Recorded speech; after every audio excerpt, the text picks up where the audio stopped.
Welcome to another segment of Financially Speaking. I'm your host, Drexwell Seymour. It's such a pleasure, as usual, to be in your company. So please, call up your friends and family. Let them know that Financially Speaking is on. We have a live show. You can view us on RTC, the #1 radio station in Turks and Caicos, and of course on the Facebook page. And I think we also have a YouTube page as well. And so please tune in. Feel free to comment and ask questions on the Facebook page, and I'll ask my guests. Today I'm really excited to have this guest. This is his first time appearing on Financially Speaking, and really what we want to do with this show during this show, we want to encourage you to feel the spirit of entrepreneurship. We want to, no matter how young or how old you are, that you can become an entrepreneur. And I think being an entrepreneur, I believe, is the key, especially for Turks and Caicos Islanders. I mean, too many times we focus on employees or focus on jobs when we should be the ones focusing on creating those jobs by being an employer and being an entrepreneur. And so with that said, I am going to welcome this young man to the show. His name is Kyle Smith, and I'll let him introduce himself. And welcome to Financially Speaking. Thank you, Drexwell. It's a pleasure to be here with you today. And I'm thankful for the time. Yes, yeah. I mean, I've followed you for quite some time. I have this story. I remember when you first started writing quite some time ago, and I said, man, I really love your pieces. And I would copy and paste them. I remember you told me that. Into a Word document. Yes, I said I will combine these into a booklet form so that when I have time, I would always revert back and read them, because I believe that the things that you've written over the years has been truly inspiring. Thank you, man. Thank you. Yeah, thank you. So those viewers out there watching you now, who is Kyle Smith? Mr. Seymour has introduced me. I'm Kyle Smith, and I'm actually a son of the soil, born and raised in Grand Turk. To my parents, Chester and Naomi Smith. Lived in Grand Turk for the first 12 years of my life, where I studied at Christian Academy. For those who are familiar with that school, before migrating to Providenciales, where I continued my secondary education at the British West Indies Collegiate. Right now, at this stage in my life, I am a father of two. Oh, okay. I'm a boy and a girl, 7 and 20 months, going on to his to 2. Second birthday. And also the terrible 2s. So I'm starting to experience that now. Congratulations on being a parent. But on top of that, my main focus currently is real estate development, primarily with Windward Development, the developer of South Bank, Blue Key, Neva, Emerald Point.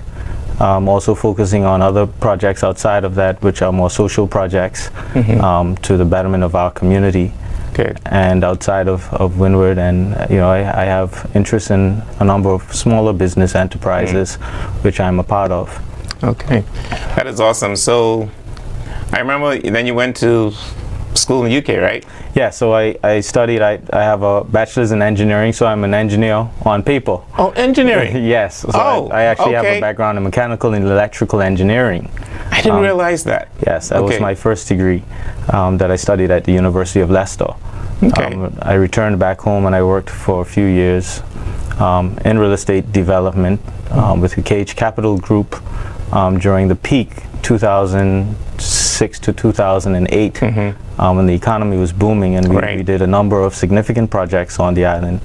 The Graceway Gourmet supermarket was constructed at the time, the expansion of the IGA, townhouses and such. And I realized that there was a huge opportunity that was untapped in the real estate development sector. Okay.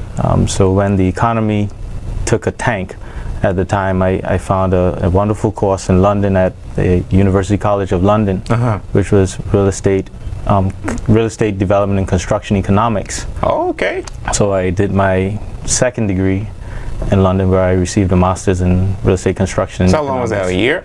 That was a year. Okay. All right. That's awesome. Congrats. And, yep. Okay. And moved back home. My journey was quite long. Came back. And looking for opportunities on island. Obviously, it was very difficult. Yeah. I worked with my father, helping him open up Smithco at the time. Right, that's the gas so that station, was the right? launch of the Smithco gas station, which is a very successful business venture for our family, and it was a wonderful turnaround in terms of change and providing us with opportunities and providentialities. I actually come from a very entrepreneurial background. You do? Yes. You know my father very well. Yeah, we worked you and together him worked for, together in 14 Cable and years. Wireless / Flow. But you know, he was always entrepreneurial from then and even before then. In And your Grand Turk.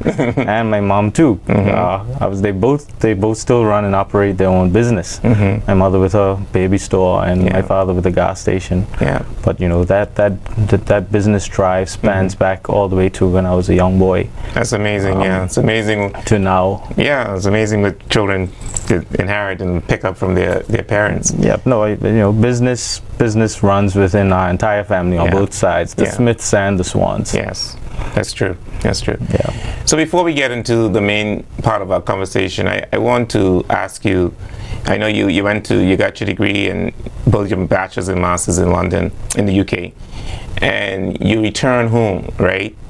What made you return home? Because there's a perception, I don't know if it's real or not, that a lot of people leaving Turks and Caicos, moving to the United Kingdom, and not coming back home. But you return home. I know it's maybe at that time more people was coming back, but I still believe that more people are returning than not leaving. That's my personal belief. But why did you return home, knowing that you could work and live in the UK? Why did you return? Actually, that's a very interesting question, because I did return home. I returned home looking for an opportunity of employment. The first time around, I got gainful employment until the economy took a turn. But when I returned the second time, for a long time I couldn't find any opportunities. Luckily, after you get your master's. Yes, but luckily my father had the petrol station, so I'm grateful for him. During that time, he gave me something to do. Okay, that's good. So for the first year after returning, I was working at Smithco, helping him to build and to grow the petrol station and the business. But interestingly enough, an opportunity was always festering for me to leave again. So I actually did leave the island again in around 2010, and I worked and I lived in Malawi, in Africa, for 2 years. Yes, I think I remember your dad. So yes. I didn't actually stay for too long. I stayed for about a year before I left again. Okay. But how did you get that opportunity? Do you mind? I have many mentors, obviously, during my life, but Clive Stambrook was the one that offered me that opportunity at the time. He had a farm down there, and he was into a number of different interesting businesses, from cotton ginning to oil press, sunflower oil, and even we explored things like fuel via jatropha plants to fuel all of the a lot of diversity. So very diverse, and also diverse in culture. So it was a deep dive into a truly cultural experience, as well as working experience, being able to work down. Then I did that for 2 years for what we considered 2 cotton seasons. Where I traveled back and forth between Malawi and here. Okay. But I did that for 2 years before having to return home to assist my family a bit more with a few things. That's amazing. So it's been an interesting sort of journey. But more so to your question, why did I really return home? I've always seen that there are opportunities here as long as you're able to tap into them. Yeah, that's it. You know, and some people may not be as lucky. I've always tried to place myself in positions where I can find opportunities, and like through networking, and through networking, through just being around the right people, finding the right mentorship groups, and I believe I've always had the knack for doing that. I've worked with some of the best people, I believe, in all of the industries, whether they're local or expatriate. So when I returned home, I actually worked for Stan Hartling as owner relations manager at the Palms. Okay. For a while. Actually, my ambition at the time was to work on the Shore Club as one of his development managers, but I ended up being placed there. But what that allowed me to do was to tap into having that experience of working around, some of the more high net worth owners. Right. And during that time, I also had the opportunity to work along with Walter Gardner. Oh, yes. So I also dabbled in a bit of real estate with Walter Gardner and Robert Greenwood. And that was, I always tell Walter, that was one of the opportunities that really helped me to project into some of the things that I do today, because between Walter and Robert, they provided me with such a great opportunity to sell and to earn, that extra income, which really assisted me with some of the things that I'm doing today. Yeah, I like what you're saying, and you finished? Yep. Okay. I like what you're saying because it's important, because a lot of people sometimes they have this mentality that there's nothing here to do, only the foreigners are taking over and all that stuff. But I think we have a lot of opportunities in this country. Yes, there's a challenge with access to capital, but there are opportunities, and sometimes it means that you have to risk and become an entrepreneur. Or like what you say, sometimes it involves getting involved in a job and networking with people, building up the experience, meeting the right people, and then you could move into what you want to do. And I think that's very important for people to do. I think we have a lot of opportunities in this country, whether we want to admit it or not. We have a lot of opportunities in this country. We are attracting people to this country. They see it and they are embracing it, and we need to do that. And so with that said, I want Kyle now to lead us through his journey, how he became involved so far and what he's doing now as a developer and as an entrepreneur. And he's a young guy, but he is a developer and he's an entrepreneur. He talked about being involved in his family's business, working with Mrs. Stan Hartling, working with Mrs. Stanbrook, and now he's a developer and entrepreneur. How were you able to reach that path, to take us to that journey? So that's also a very interesting journey, and I believe people sometimes feel like things are handed to you, and that's not the case. We do live in an environment where things might seem challenging, whether we're as locals or not.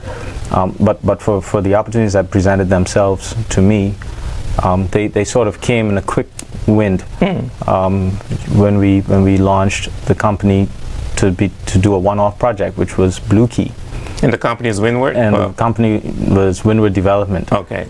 And when the opportunity presented itself, it was offered for a form of partnership, and I actually didn't have the money at the time. But why do you think they chose you? Why you think your attitude? I mean, one of my skills, with my construction economics background, but also my familiarity with Turks and Caicos, is I'm familiar with the processes. Okay. I've always prided myself on understanding process and projects. Okay. And that's understanding construction, understanding the processes to deliver on major projects, as it relates to the different planning codes. Okay. And policies, and that was one of my greatest strengths. Got it. And also understanding the real estate market here as well. Got it.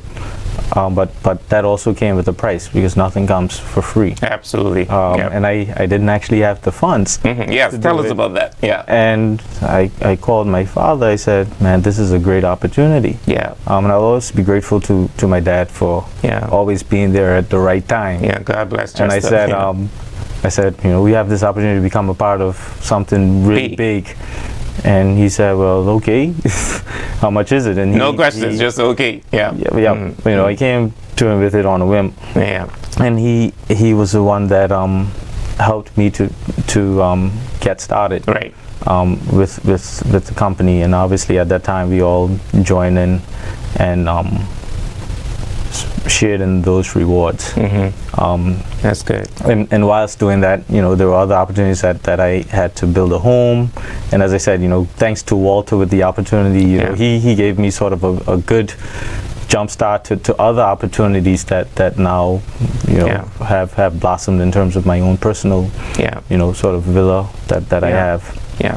But with Winwood, that's how it started. Yeah. That partnership started, and it's Yeah. flourished. It's been a great team. I always say that nothing is good without having the right team. Yeah. Absolutely. And we just had the right team at the time. Mm-hmm. We had a team of individuals that had a vision, people that were good at selling, Mm-hmm. and people that were good at delivering. Yeah. So where's the Blue Key? So Blue Key is in Leeward, Oh, okay. So on it's a set of Bougainvillea homes there. Drive. That was 17 homes with Oh. a newly created canal. Oh, okay. And that's the first and project. beachfront. That was the first project. Okay. And I think our more branded project right now that everyone is more familiar with is South Bank. Yeah. Yeah. All right. Before we go there, I like how you talk about, and this is a very important thing for individuals watching the show, where you contact your father, and your father, help you, with the financing too. And I think that's very important for people, because a lot of times individuals are partners in organizations, right? Especially Turks and Caicos Islanders. They are partners or shareholders, but they didn't put any money into it. And I like that you stress that you put your funds in there, because some people just have their name as a shareholder. Yep. And the other partners put all the money in, and they only, especially if it's a category that's reserved category. A lot of people are in that situation, and that's why I always encourage people, whatever business you go into, put the money into.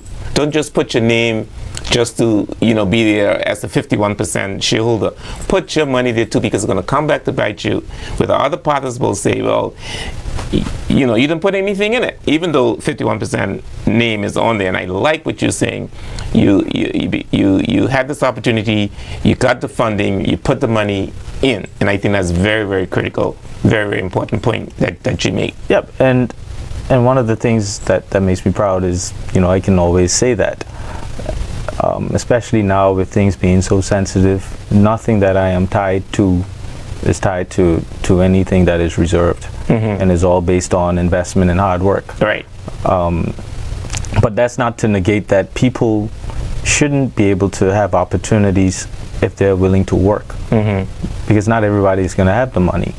But sometimes people can put in the sweat equity on a project or an idea that creates value. Yeah. And that's important too, because we're not always going to have The capital actual to cash. put forward, and we're not always going to have access to the bank. But you have knowledge, right? And you may have an idea, and those things are worth value too. Yeah. And I would say to people, sometimes you may have a great business idea. You need to be able to leverage that, to be able to go to someone and say, I'd love for you to assist me. Yeah. But these are the terms I would love for you to agree Yeah. to help me out. Yeah. And there's people out there that would do that. Yeah. Whether it's friends or family, just like my father did for me. And in some cases, I've assisted people as well, to help them with a Kickstart, whether it's me personally or guiding them in the right direction. You just need to be able to ask and not be afraid. Yeah. That's very important. We need to ask and not be afraid. And also we need to be willing to partner with people, because it's a group of y'all, right? Yes, it's a group of us. And a lot of times, sometimes, we just want to do things by ourselves, and we don't even have everything that it takes. And so we have to take the risk, and of course make sure you have a shareholders agreement and everything is documented. But there's nothing wrong with having shareholders. There's nothing wrong with having partners. And I think that's something we have to try and move away, where we just want to do everything by ourselves. And the more people you have involved, or it also more flexibility, reliability is more. In case something happens, you have other shareholders who can assist, and I think that's very important. Find some people who are like Mr. Smith say, the right team, and you can work together. You don't have to do everything by yourself, because sometimes you may be waiting for years to get that project off the ground because you don't have enough money. So I like the road that you are on, and it's inspiration for other young people, not only young people, older people as well. Yep. For people in general, you know. Yep. No. Yeah. And there's other avenues as well. Obviously, we have the government programs like the MSME. I think a lot of young people are successfully getting the grants Yes. to be able to commence their businesses. Yes. And I see a lot of young people and some older people that are now beginning to benefit Yes. from those opportunities. And I Yes. think there needs to be more of that. Yes, and I think during the budget or a week ago, I heard them saying that most of the funds that they allocated for that is almost utilized. And I think they allocated more than $1 million, Wow. or almost $1 million. And they say, the beginning of the financial year is April 1st, and they already utilized most of it. So that's a very good point, and people are getting into the program. Yep. I'm reminded, not everything that I've done has been successful. You had challenges, right? And I've had some challenges. And you had some failures. And it's not good to talk about success without failures. True. So back in 2012, I had this great idea. I traveled down through downtown and uptown, and I saw that there were all these great beauty salons, but there wasn't anything midtown and there wasn't anything mid-range. And I decided that I wanted to start up a beauty salon. I think I remember that. And at IJ Plaza, right? Yes. Yes. So I forgot about that, this actually. beauty salon, and I recruited all of the best nail techs on the island. I also brought in, some of the, best hairstylists. And for the first few months, the business was succeeding very well. And I say this to say, what was it called? Evolve. Yes. Actually, the building is the unit is still set up pretty much the way that it was someone before. else Someone else is taking over, yeah. and it's quite unfortunate. And I've always wanted to tell the story because and I know this is sensitive, right? Yeah. But I believe we as a people, We have to tell the truth, so. Turks and Caicos Islanders, we tend to criticize others, but sometimes we also criticize and we put challenges on each other as well. And one of the biggest issues that I realized I faced wasn't to do with the fact that the business was succeeding, but somehow, some way, the business was being targeted on a number of occasions from certain departments. And Really? It's not because I didn't have work permits, but the reality is the contractual arrangements that I had, once the ladies in the salon started getting rewarded more, it didn't exactly match up with the contracts, but it wasn't that they were getting paid less. And someone in labor was unhappy and disgruntled about it, and I guess in immigration as well, and it led to so many other issues internally. Wait a minute. That it just, between that and also maybe dealing with employees and that nature of business was actually quite tough. But the business itself was successful. Matter of fact, the person that still owns and retains the business now to this day was one of the ladies that I brought in. Oh wow. But the business was never a failure. It was more of a failure of sort of the way that policy and immigration rules sort of tracked the arrangements within the business. Even though to me everything was above board, it just provided so much frustration at the time, and I was still working a full 9 to 5 whilst trying to operate that as well. And I wasn't able to maintain it, but I still think up to this day, and it's proven that the business was a success because it never stopped operating. Yeah. So, but you walk away because of all the I walked away. bureaucracy? I walked away because of the bureaucracy in the business. But even you walk away, the person that took over, when they've already experienced the same bureaucracy? I think they've found ways to navigate it now. Oh, I mean, okay. we're now 10 years on. Oh, Right? okay, okay. So we would figure those things out over time. Yeah. And be able to navigate them. Yeah. I know you can't talk much about it, but But again, my point is I've had my failures and I've picked up from those and Right. I've moved on. right, because from them, that's right?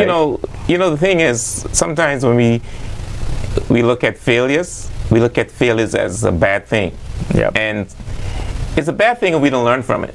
Yeah. But we learn from it and become successful, and it's a good thing. And sometimes it's good to experience some failures because sometimes if we succeed in everything we do, sometimes we may end up taking things for granted. So sometimes it's good to experience some failures to help you to become Absolutely. and go to that Absolutely. road that you want. Yeah. But I just want to ask you one more question because you mentioned immigration and labor. How did they get involved? So my understanding of it, you have work permit contracting, right? Which is, on paper you're paying your staff $350 a week. But what ended up happening is the ladies were performing very well, so it was the $350 per week plus Commission. And they said you can't pay them commission because each of the ladies needs to have a business license. So I said, well, how am I supposed to reward employees for good service? And that actually turned out into a major issue, which I didn't think should have been one at the time. That's interesting. And it just turned into issues that at that point in time in my life I just didn't have the resolve to deal with on a day-to-day basis. Especially being a full-time employee. Exactly. Exactly. Yeah. Okay, that's interesting. So tell us now about this big thing that just happened recently. One of the latest developments, South Bank. Tell us about South Bank. We talked about Blue Key. Yeah. That was the very first project. And tell us about South Bank, which is a very nice project. I mean, we've been there at the restaurant for Mother's Day. Very nice. Very good. I'm happy that you've enjoyed it as well.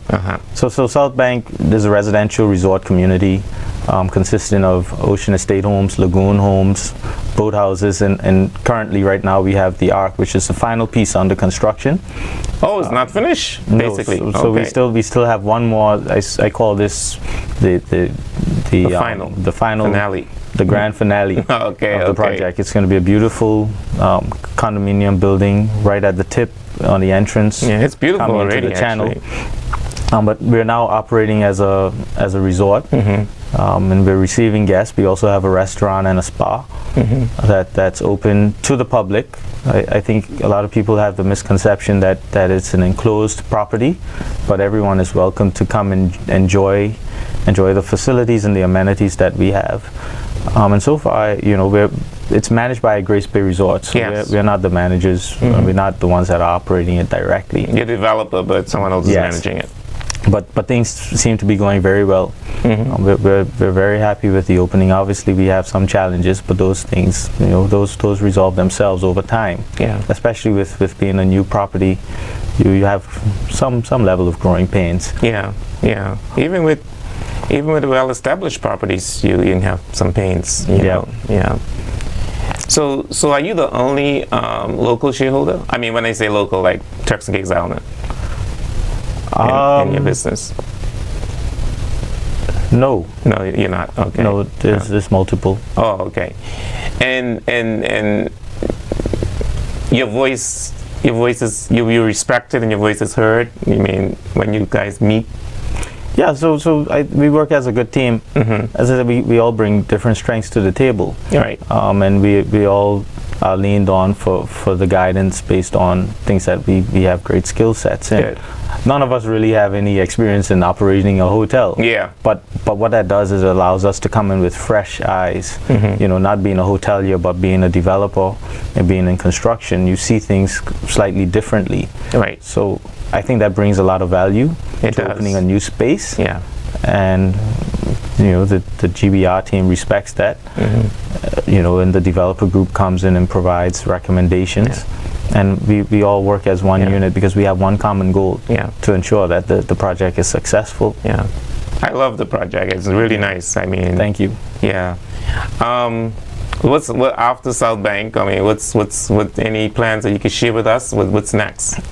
From from a development perspective in our office, we are constantly looking for new projects.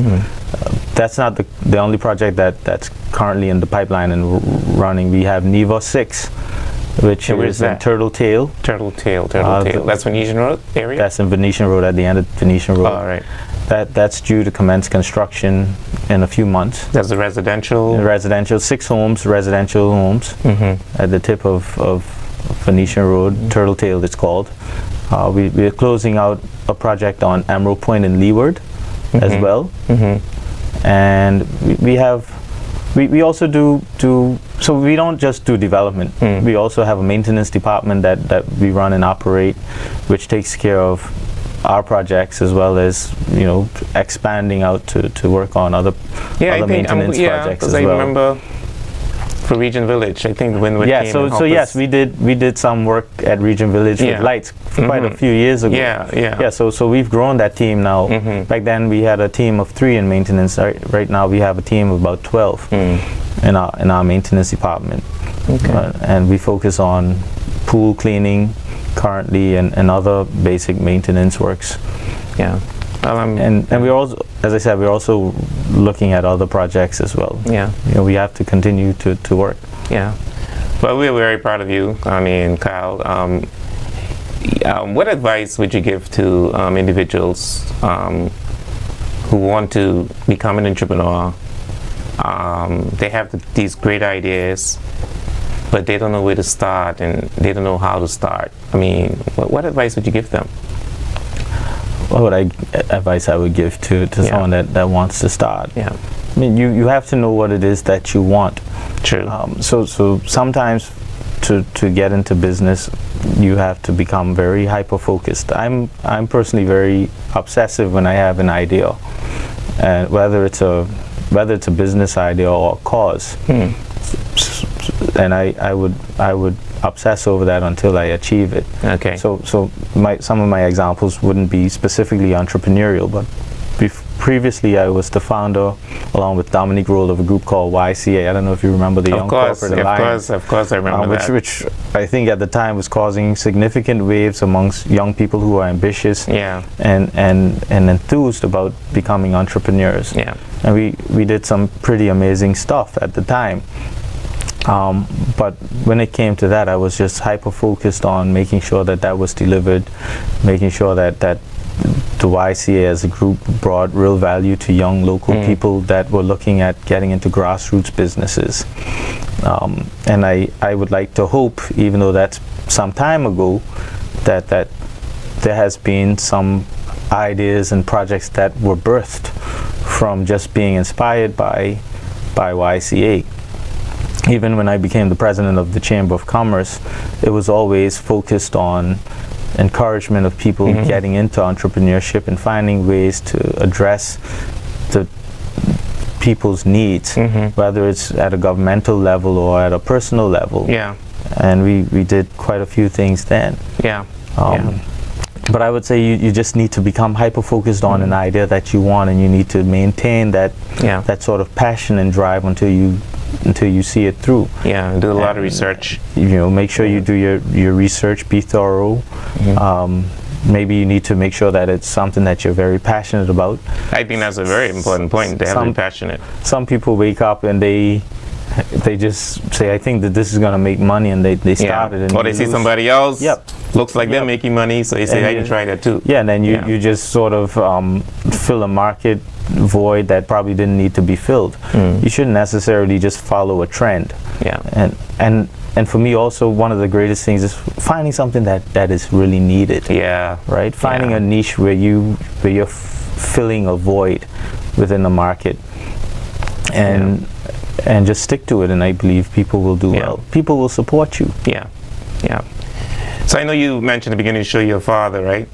And of course you're an entrepreneur. How do you balance that time, being a parent and being involved in the business, because it could be being an entrepreneur, you're burning the midnight oil, you're working probably until 11, 12 o'clock, and then you get up probably 4 or 5 o'clock in the morning. For people watching the show, it's a big sacrifice. It's rewarding, but how are you able to balance that? I think some people out there probably watching and saying that dude doesn't work until 12 o'clock at night because Really? he loves to sleep. Really? I love my rest. Oh, I love my rest. Okay. But how do I balance it? I like to look at myself as a very modern day father.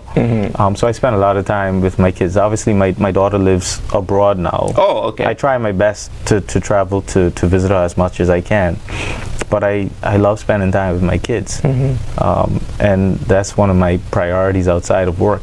Yeah. So whatever I do, I try to have inclusive time spent with them. Yeah. Yeah.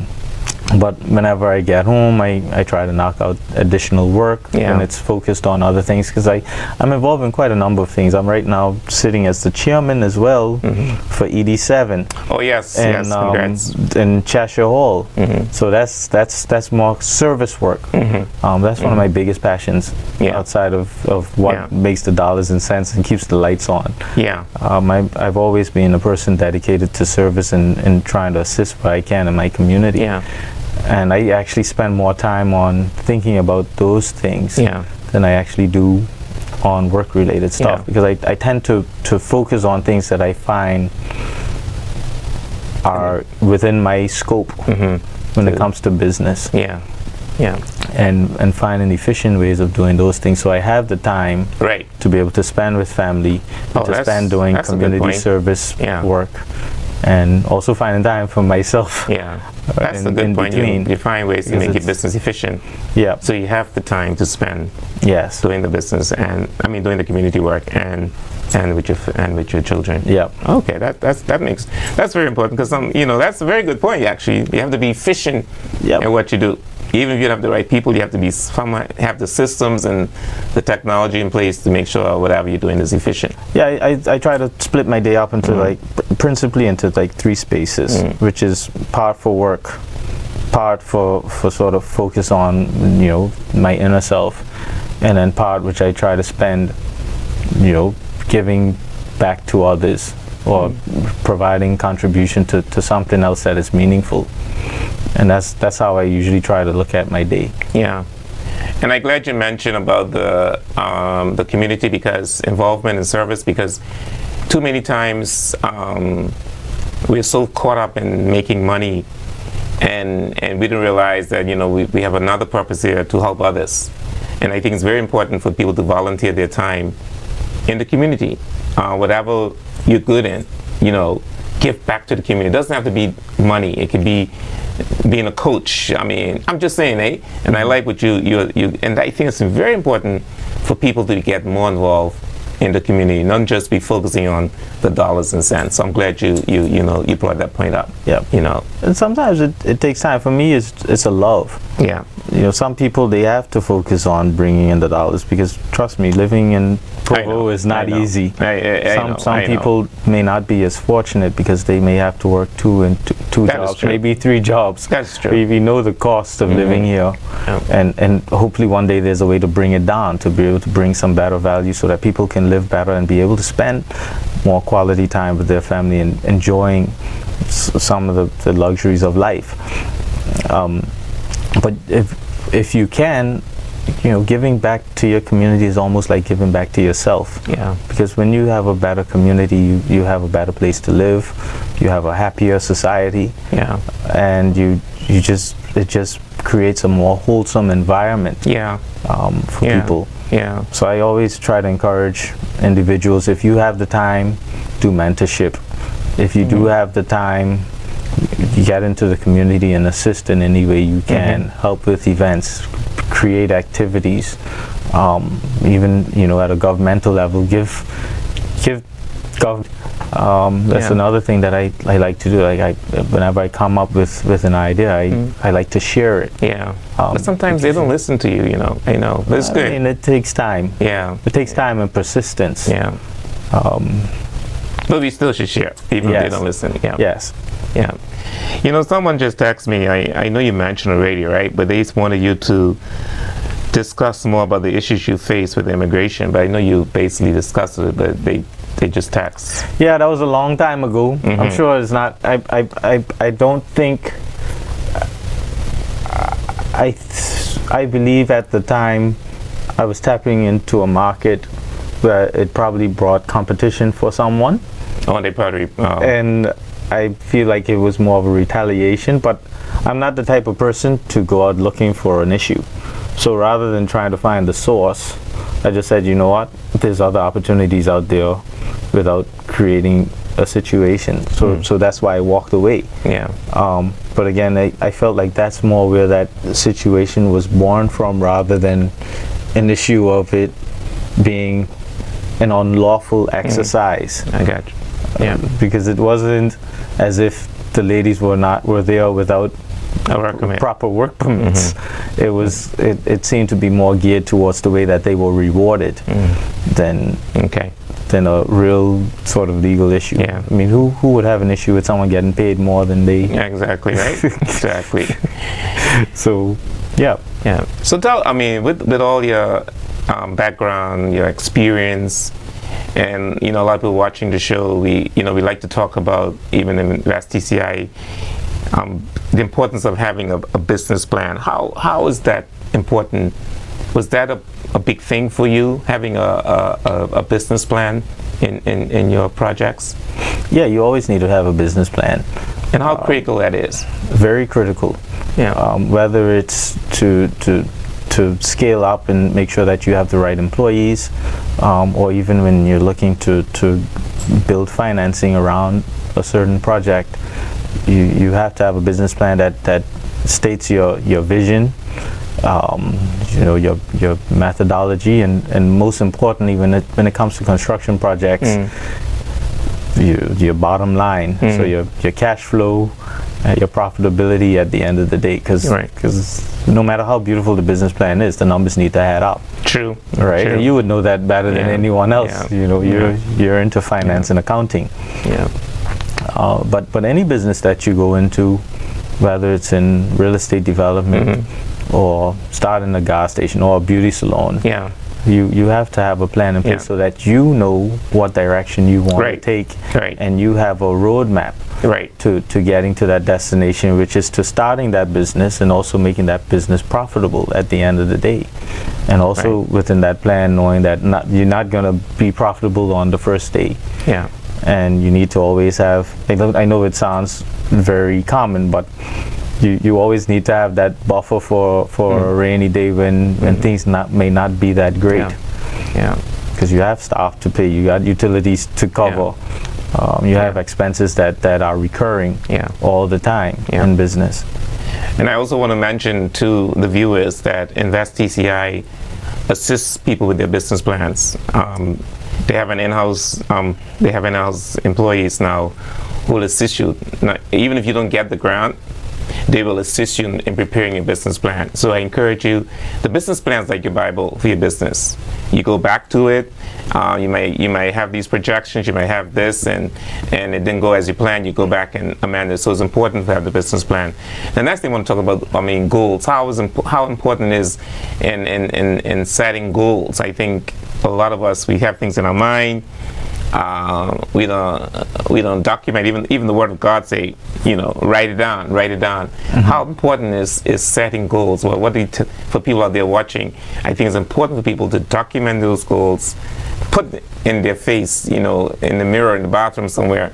Every time they get up, they see those goals and they remind them, this is my goal. Because sometimes we have these things in our mind and we don't do anything about it. We just keep dreaming, and we see other people doing the same thing we do, and we think they stole our ideas, but they took action. So tell us about goals and why it's important to make your goals visible and measurable and have them in your face. So when it comes to goals, yes, of course, you need to write your goals down. I'm a person that I may wake up with a new goal the next day, and I might run off on a tangent and do it. There's some people that are like that. Yeah. So what I would say to people is, sometimes you need to share those goals with others, so that they can bring you back into focus. And I have people within my space, in my circle that usually bring me back to that sort of ground zero if I lose focus. All right. So you think okay. So your goals are not just about writing them on the wall or having a vision board. It's much bigger than that. It's about having accountability for the things that you do, and sometimes you need somebody to police that. That's interesting you made that point, because some people are of the view that you shouldn't share your goals with anybody. But I like your perspective, because it makes you accountable. Be someone there encouraging, say, Kyle, what about this? What do you remember you wrote this down? So I like that perspective as well. And I think that's an interesting perspective, because you can, if you don't have accountability to something or someone that alarms you sometimes, you can lose focus, or you can get detracted, or you may slow down. Yeah. Right? Because there's so many things that might cause you to slow down from getting to the destination of achieving that goal. Yeah. And some days you wake up and you just don't feel like it. Some days you might feel discouraged. Some days things may not just be going your way. And you can't really restart that engine on your own. And I always, whether it's a family member, a friend, a wife, a girlfriend, or whomever, you just need someone who you are also accountable to. It's like your personal assistant, kind of, or just someone. I like the idea, right? Actually. I like the idea.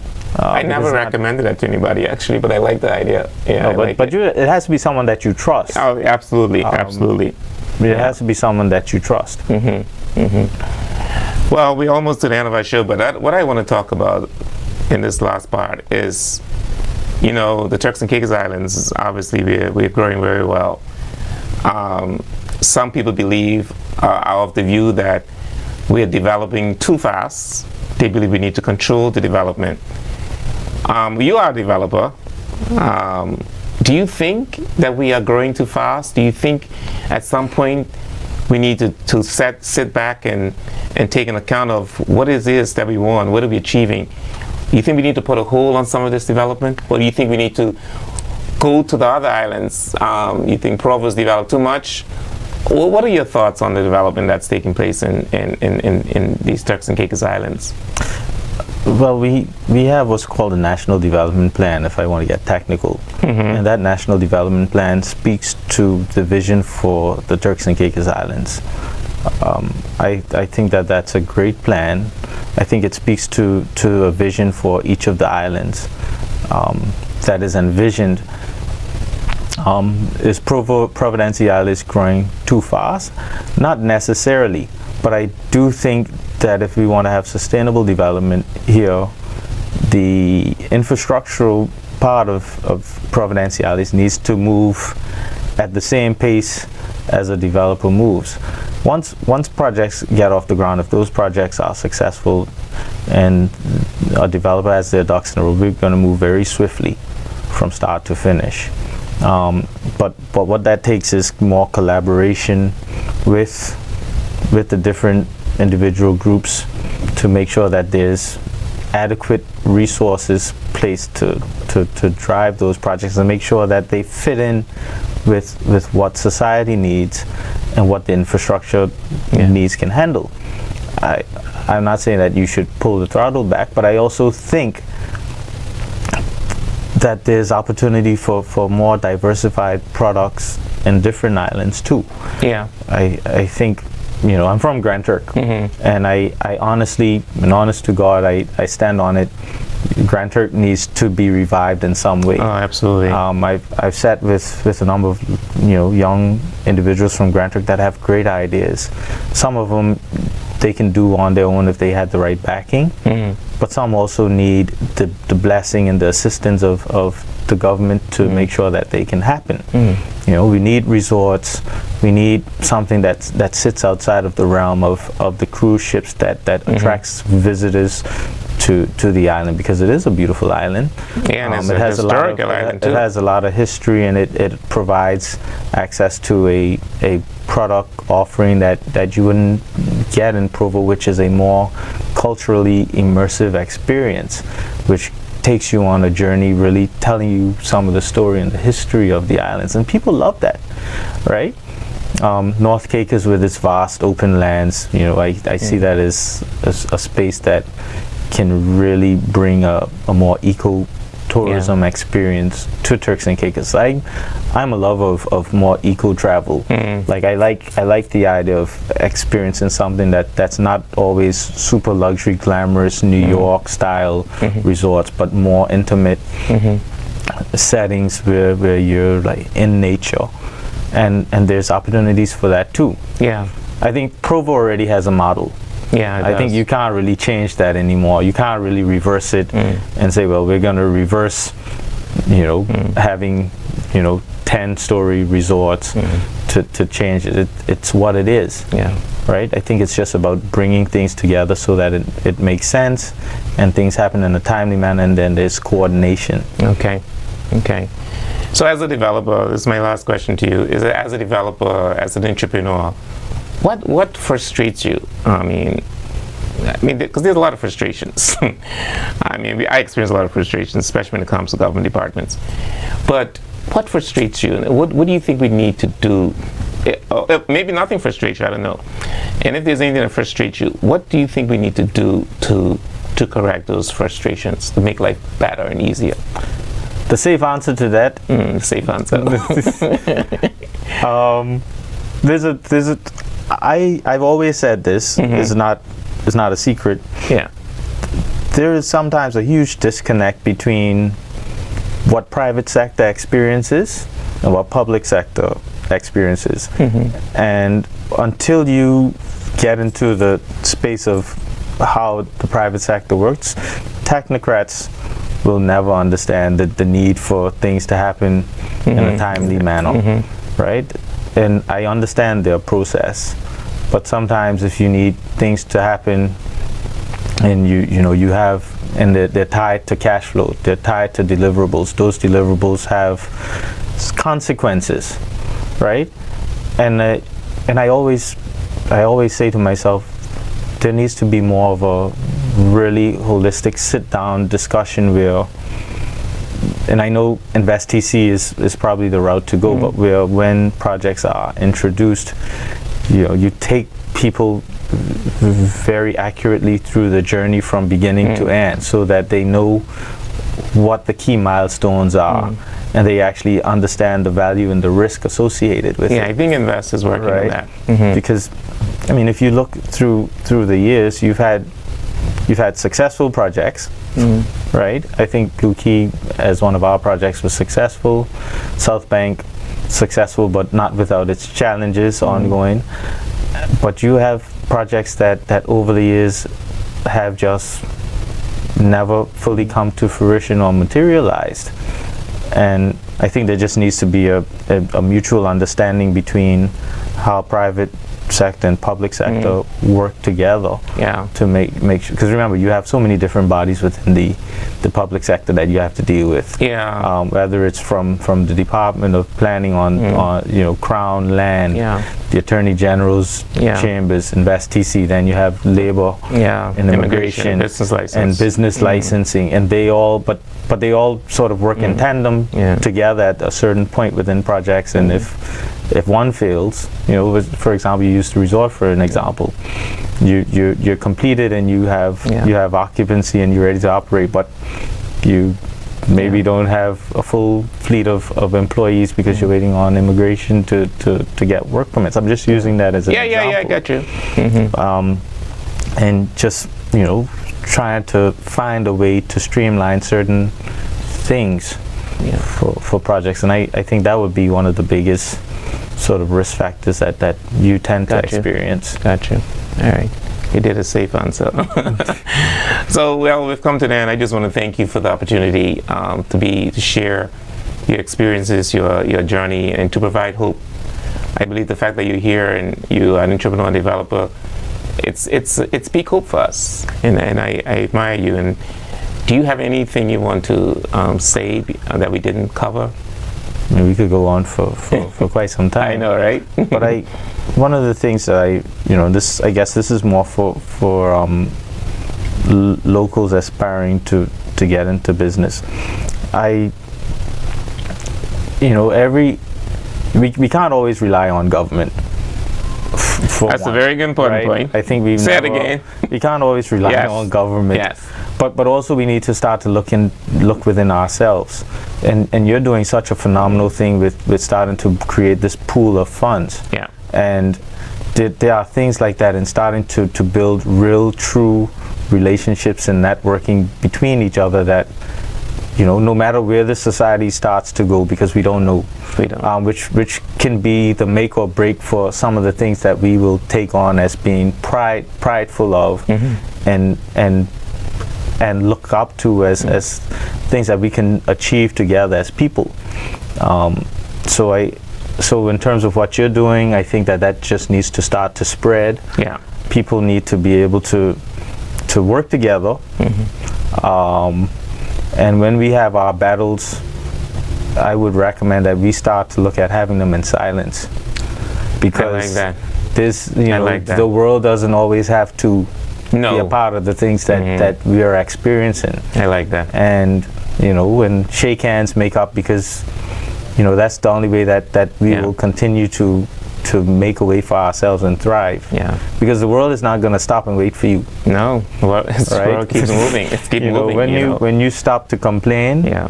there's people that are moving ahead. Mm-hmm. So I would say start to look more into building networks and supporting each other, supporting local business, and I think those are some of the key things that you see others are doing Uh-huh. that will go a long way. Yeah. I think that's very good advice. Yeah. I like it. I like especially that line, battle in silence. I like Yeah. that. Sometimes we go and we throw all our business into social media, and it ends up becoming a lot of animosity. We're going to have challenges. We're going to fight. We're going to have, but let's make up. Yeah. And let's work together. Remember, the ultimate goal is to become better. Yes. And to help our future generations. And so I want to just thank Mr. Smith, Kyle Smith, for being on this show today, providing you with hope and inspiration. Because I think, the key for all of us here in Turks and Caicos is to become entrepreneurs. I think that's what we need to do. Being an entrepreneur is going to make a big difference in Turks and Caicos. And it's the biggest thing throughout the world, being an entrepreneur. Too many times we focus, as I speak in the show, jobs. I want this job. I want this job. And of course, it's okay to get a job. Kyle had a job, but he eventually became an entrepreneur. We could do the same thing. Build that. Our parents were entrepreneurs, Think about it. They had their little icicles and selling their bread and all those. They were science. They did it.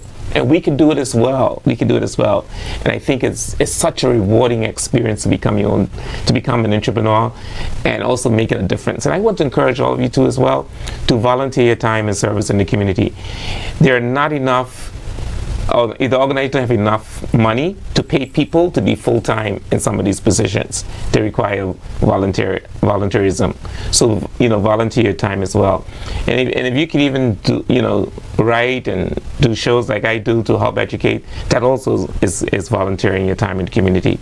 So thank you so much for watching Financial Speak. We'll be back next Tuesday, same time, 11 a.m. Enjoy the rest of your week. Thank you.